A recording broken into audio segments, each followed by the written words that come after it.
Lene Myhre is a watercolor Norwegian artist who specializes in animal and nature art. After a 10-year break, an art college degree and 2 kids, in 2019 Lene decided it was time to pick up the brushes again. You can find her work on her Instagram with the handle lenemyhre_art, but for now, please join us as we talk about returning to art after a long break, how to find your artistic direction, and the gigantic benefit of art communities and challenges. Want to be part of the show? Then send in your questions or topics you'd like to see covered to our email at hello@etchrlab.com.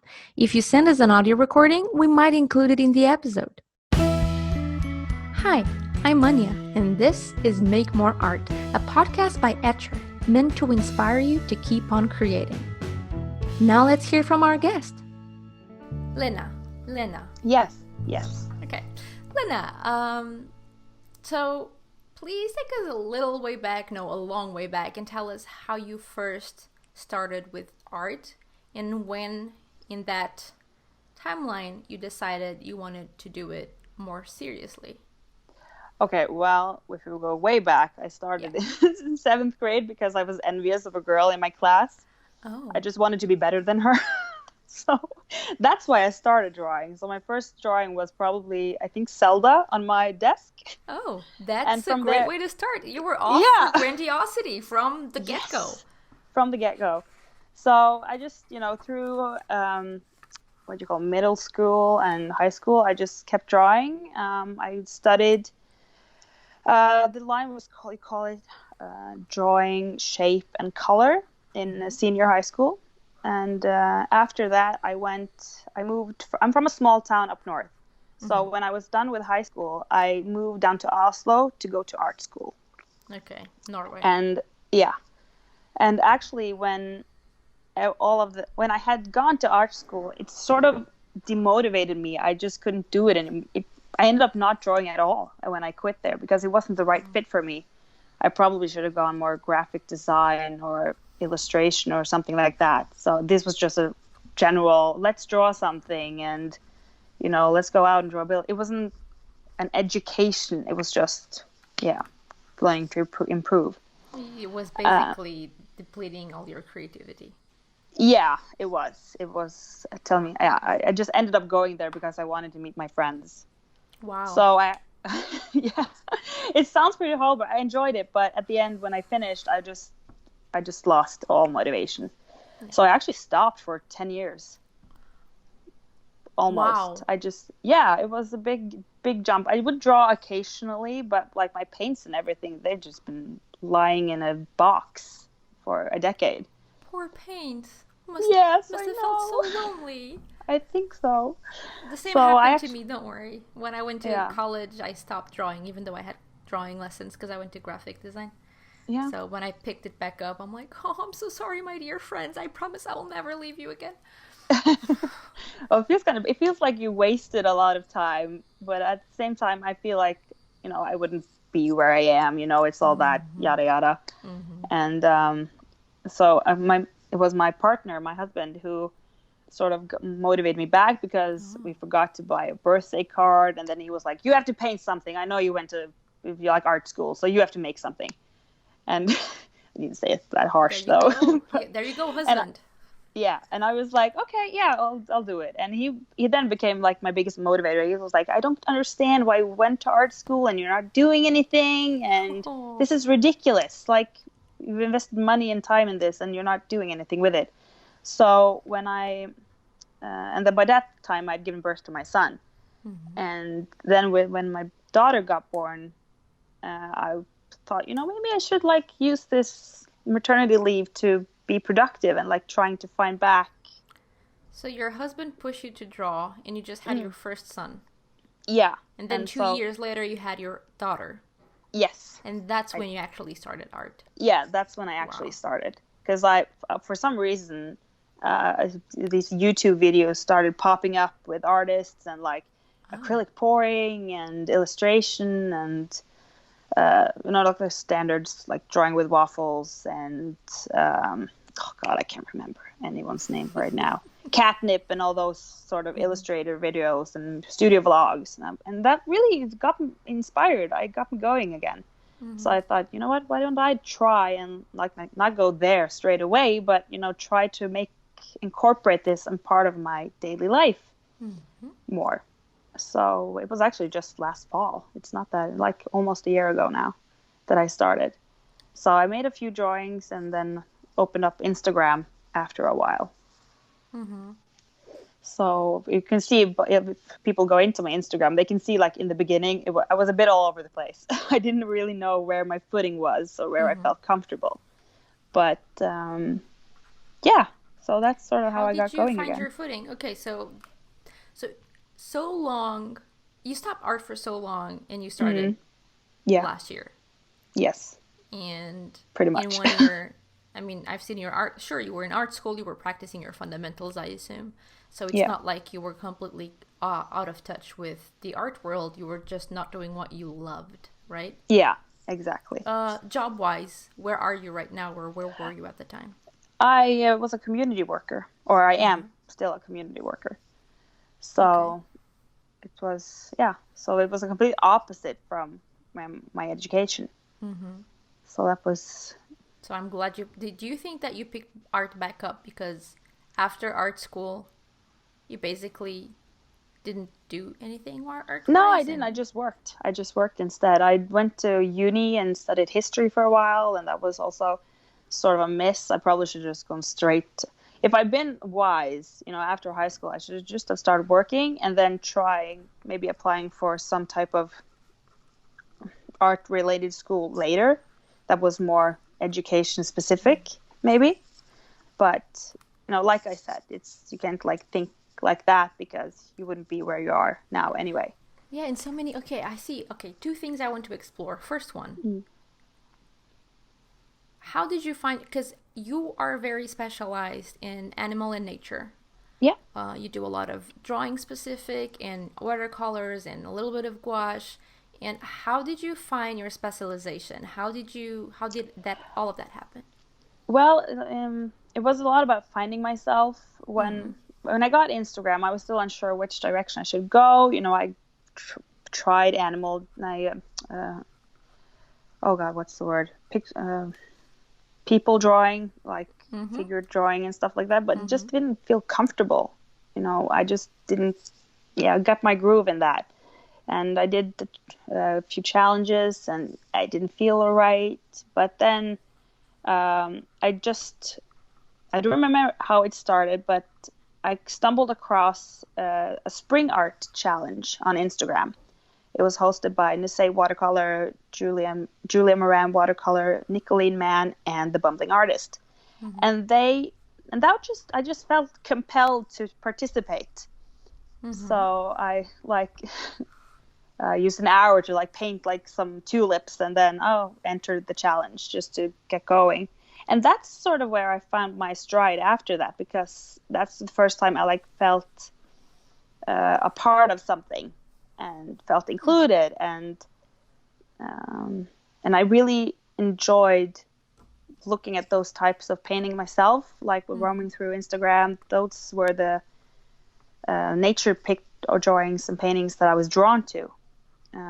Animals, insects, and I think as an adult that I started noticing more around me because I live in the country. I'm in nature all the time, so I felt more relatable to that now.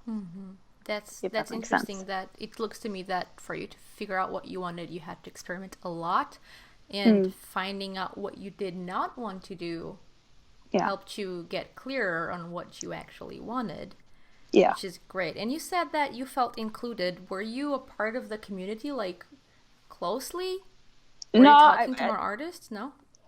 No, I don't remember exactly now, but it was after that I started talking more to people, and I got good feedback. I had a few people coming to me and saying, I found you through that challenge, and I love what you do, and I love what they did. And so, it just kept going from there.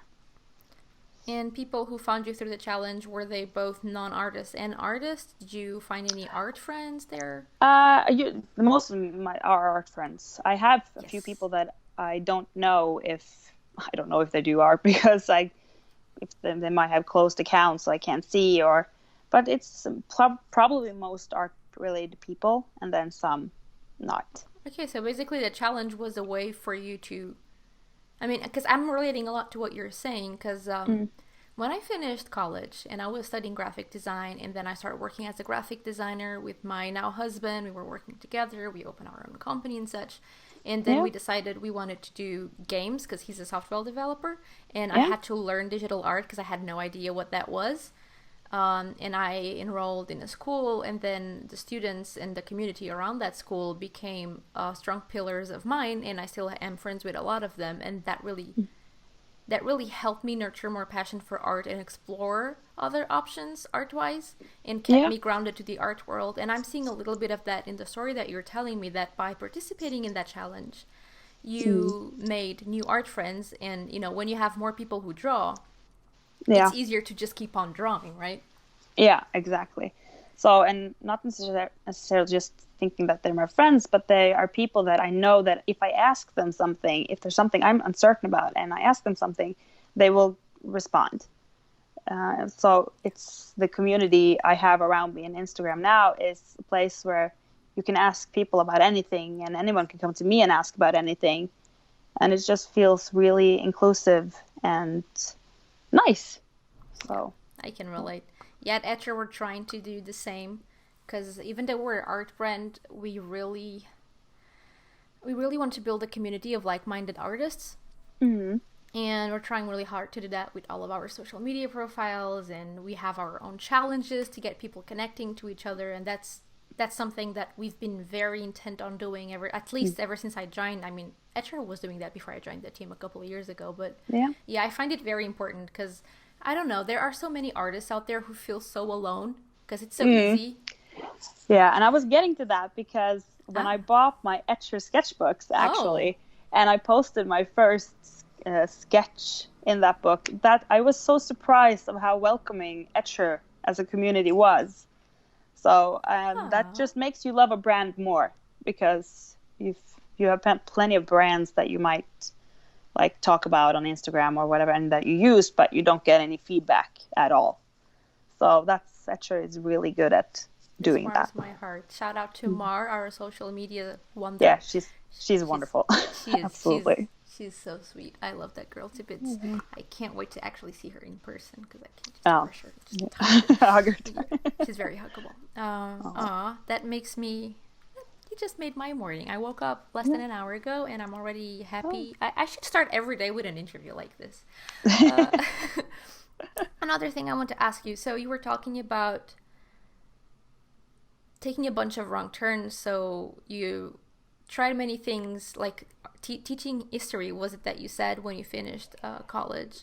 Yeah, I'd And studied history, but it was like, yeah, didn't really come to anything. It was just, yeah, yeah, how do you it was a deal waste like of my time. exactly? How do you deal exactly? That's what I wanted to get to. How do Yeah. you deal with that? Because I mean, in hindsight, it's easy, and if you're not watching this video on YouTube, you're not. I'm making finger quotes. It's easy, quote unquote, to look back and say, well, that wasn't easy, but got me to where I am today, so all is fine. Yeah. After you're done going through that Yeah. part, all is fine. But Yeah. when you're going through it, Yeah. it hurts, and Yeah. you're trying to do something and it doesn't feel right, and you feel like you're Yeah. wasting your time, and your art is not getting anywhere, and a lot of people just Mm. quit art altogether at that stage. How did you deal with that? How was it navigating that hardship? Well, it just came to a point where I started the degree, and it's a bachelor's degree, and I figured like after the first year, I was like, oh my god, what have I done? This is the most stupid thing I could have done. I'm not interested in it at all. But it came to a point where I was like, okay, you can't just quit, because if you get a bachelor's degree, at least it will look good. But my performance wasn't that good, so I probably should have just skipped the whole thing altogether and just worked. So, but yeah, so you end up with a bunch of student loans and Oh my goodness. experience learned, and then you have to just think, okay, well, what's done, it's done. So you have to move on. The no use crying over spilled milk. Yeah, Easier said than exactly. done. Just chin up and it's so hard. Push through. Anything that you had in mind to help you moving forward during those times? I didn't have those thoughts. I was just taking one day in time and figuring, whatever. It's okay. I'm just hanging with my friends in my spare time, I worked in a bookstore at the time, working there, and Wow. just. You just said something that really tickled something for me. I will get the bachelor's degree because it will look good. But it's because, I don't know how much it matters, but if at least it will say that you've tried, or that you worked, that you've Looks good on a resume, because look at her. She did something that is socially acceptable. Yes, exactly. But I'm glad that it didn't look at my grades. Yeah, it's like, oh my goodness, and I'm sure my country is not the only one. You have private and you have community schools everywhere, and private schools are more expensive, of course. Yeah. But there's a lot of private schools, at least in my country. I don't want to speak for other countries, where you get really high grades because you're paying for the school, and it doesn't look good if you fail at a private school and they give you like A's and B pluses and great grades and such, and then it looks great on your resume, and then you hire those people and they can't do anything because the grades are not up to par with people's skills. While in community college, you have to fight for your grades more, and high grades in a community college, at least here, are much more valuable than private schools. The pros and cons is that private schools, you have better connections, so it really depends where you're going towards. But this socially acceptable, like, you have to do A because it looks good to society, or it looks good in your resume. It's I don't know. I could go on a rant for hours. Maybe I should not open that can of worms.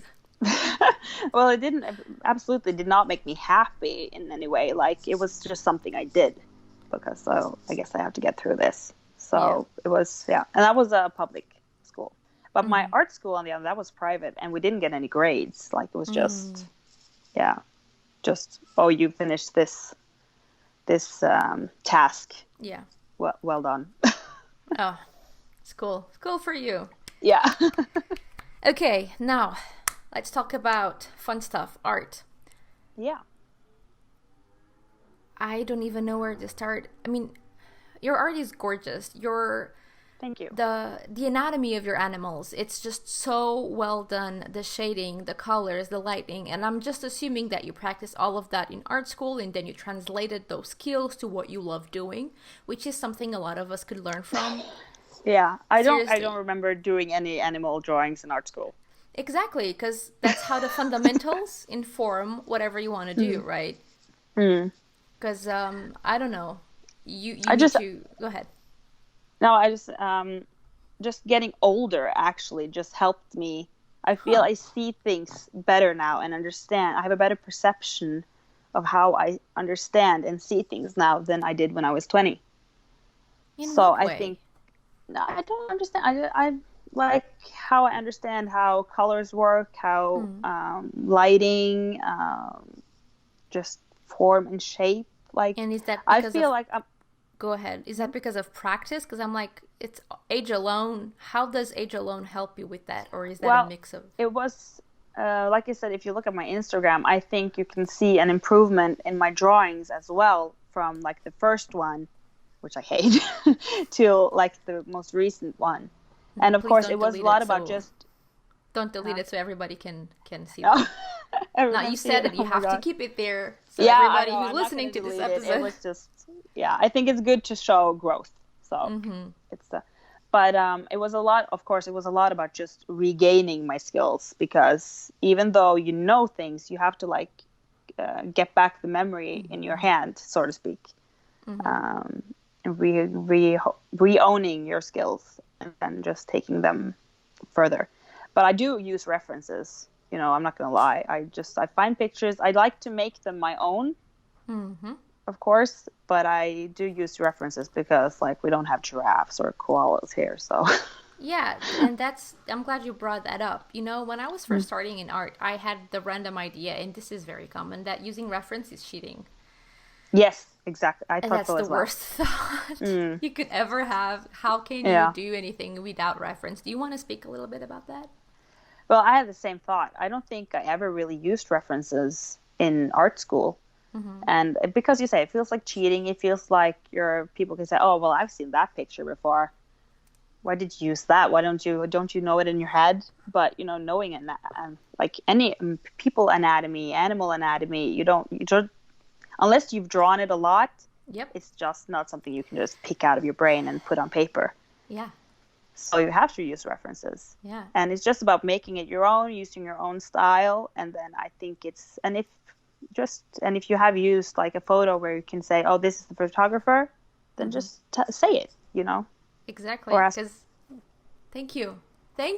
Because it's like our brain perceives images in a certain way, so we simplify everything in our brain so we can take in all the information. Otherwise, the brain is not magical. We cannot just have all details in here. Like, if you're listening to this episode, and you are because you're listening to my voice right now, I double dare you to draw a chicken without looking at one, and then compare it to an actual chicken, and then tell us in the comment section how that went. That's going to be fun. And just go to etchrlab.com/Lena, Lena, and get your art there. Get your chickens. We want to see your chickens. So that would be amazing. And then it's like every time someone tries to draw something from reference, it's just like you said, because then like, "Oh, but I don't have a style." Yes, you do. If you're just drawing something, you're drawing it your way. Everybody sees something in their way and translates it in their own unique style, unique way. So that's your style. Again, another rant I love. Thank you for bringing this up. Yeah, this is, it drives me mad, people not wanting to use references. Yeah, I agree. If you want to learn, use references, people. Yes, exactly. So that said, we're starting to wind down. So would you like to share a little bit about the biggest artistic struggles you faced so far and how you overcame them? Well, I think for me, just with my life and, I have a family, they take up a lot of my time. I think the biggest struggle for me is just getting to sit down and just focus on the art and the painting and drawing and just getting that time for myself, because that's something I just don't get.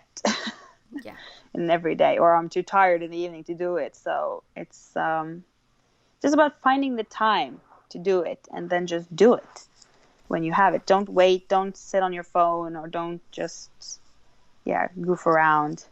How do you find the time to draw? Well, now it's impossible because my son is home from kindergarten because it's closed during the summer. If this was not COVID times. Yeah, no, now it's now I just whenever my daughter is sleeping, I try to draw in the evening when the kids are to bed. If I ship them off to the grandparents, which unfortunately just is 400 meters up the road. Yeah.